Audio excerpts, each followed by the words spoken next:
the big question, but many would think it's the obvious question. Are you a carrier of a sickle cell blood disorder?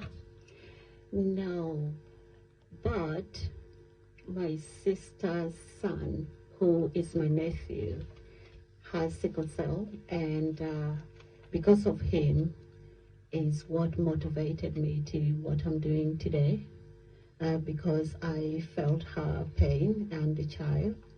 It all started with I can just narrate a little bit of the story if I have the time. Yeah.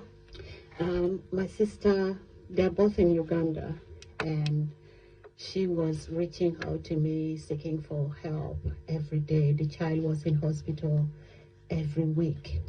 But then I thought, is she just using this to get money from me?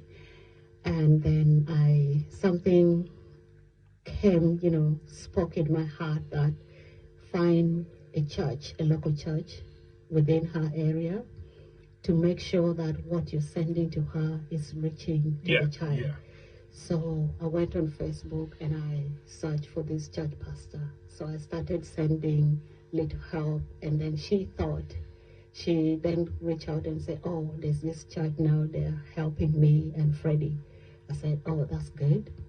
And then she then started spreading the news to the neighbors, like in the community, about this church who is helping her and bringing all these folic acid, mosquito nets, and mosquito repellents. So people started going to the church, seeking for the same help. So that's my little story. That's how. It's a beautiful story. I mean, basically, the importance of having a support group, people who understand, people who are willing to give emotional support. I mean, it's not, to be honest, no one walks around with a sticker on their forehead, I've got sickle cell. And to be honest, no one would know, realistically, and yet, to be honest, people are shunned because lack of education, lack of understanding. Yes, this is what Comfort Center is really doing. We don't work around medical. We're more of mental health well-being and reaching out to people with sickle cell and thalassemia, by the way, in Leicester and Leicestershire, because I understood the desperation of my sister and the child who have got no voice. Yeah.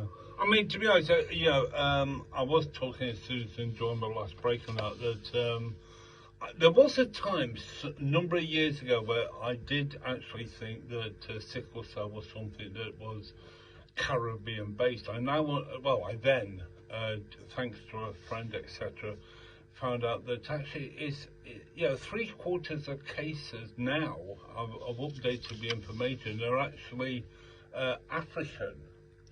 Yes, mainly it affects Africans and African Caribbean people. Right, we're going to keep that thought. We've got another music break. This is a little bit longer, folks, but we will be back.